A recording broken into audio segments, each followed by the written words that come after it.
Union rules say you can't take a pee break for another hour. All right.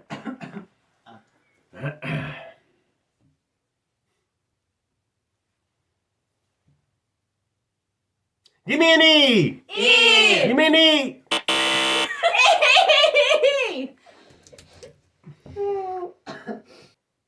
Give me an E! E! Give me an L! L! Give me an E! E! Give me a C! C! Give me a T! T! Give me an O! O! Give me an R! R! Give me an A! A! Give me an L! L! What's that spell? Electoral College! That's right! That's right, friends. Electoral College. What is it? What does it do? And when does it do it? You'll find out because the government's going to tell you next.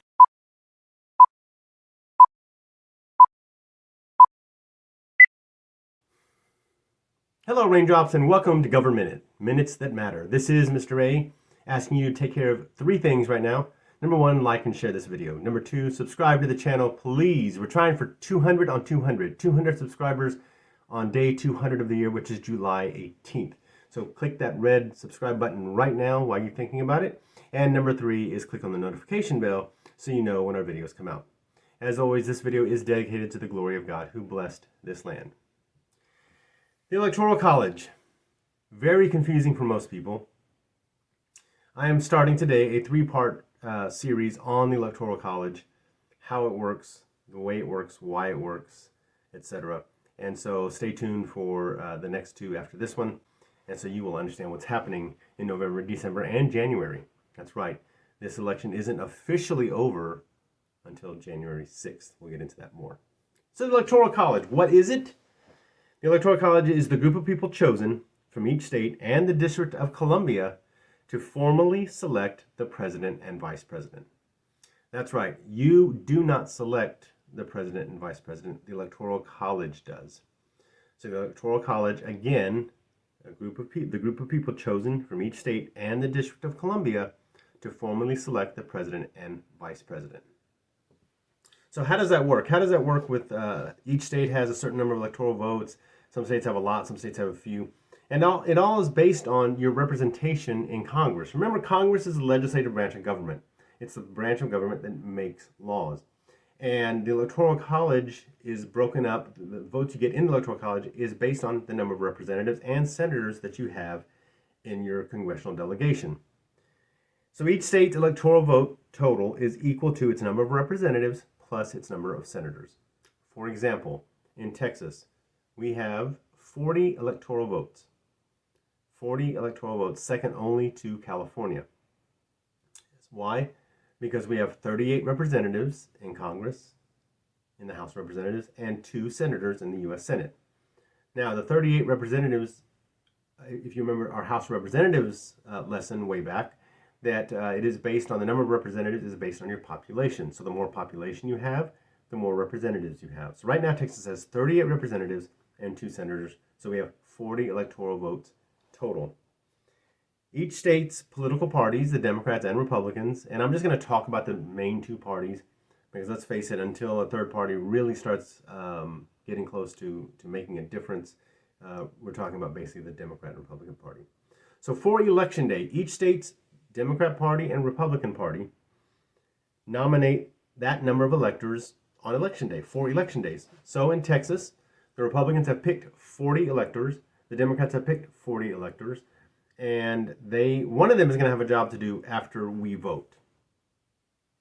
So when you go vote you're actually voting for electors, their names are not on the ballot.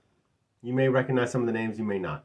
But basically what it comes down to is you go into the voting booth and the names of the candidates are on the ballot. For example, if things finish up the way they look like they're going to, in November you will go into the voting booth and you will vote for president.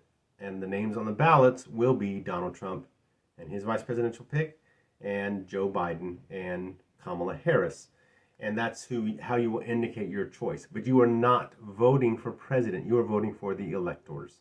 All right?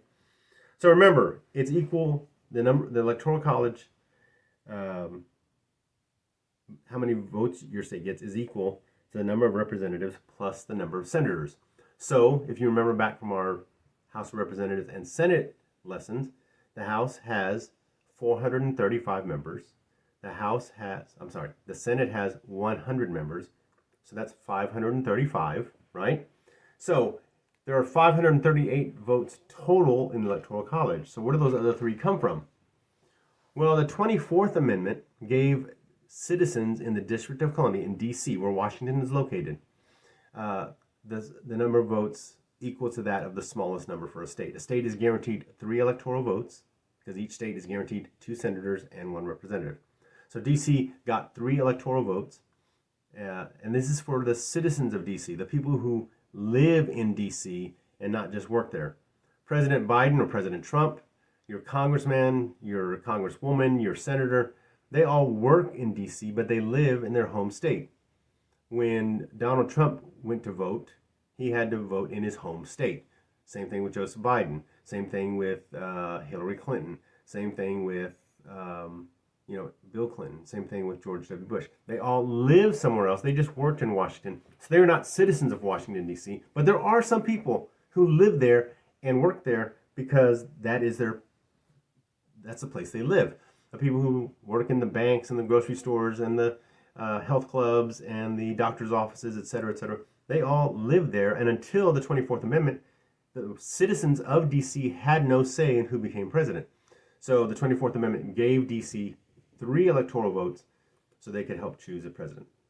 So there are grand total of 538 electoral votes. You need to win half of the electoral votes plus 1 to win the presidency or vice presidency. So 538 divided by 2, I bet you didn't think this was going to be a math class. 538 divided by 2 is 269. 269 plus 1 is 270. So you need 270 electoral votes to win the presidency or the vice presidency. So that's the first step, that first lesson of the 3 lessons about the Electoral College we'll be covering here on Government Minute. So tune in for the next 2 in the next week or so, and we will finish up this process on understanding the Electoral College. Once you understand it, you will probably be better than probably, 85% of the American people who don't understand it at all. And I'll show you why the electoral vote is fairer for all parties involved. Thanks so much for joining us. I hope you paid attention because there will be a test this coming election. This is Mr. A reminding you that we, the people, are the government. We'll see you next time.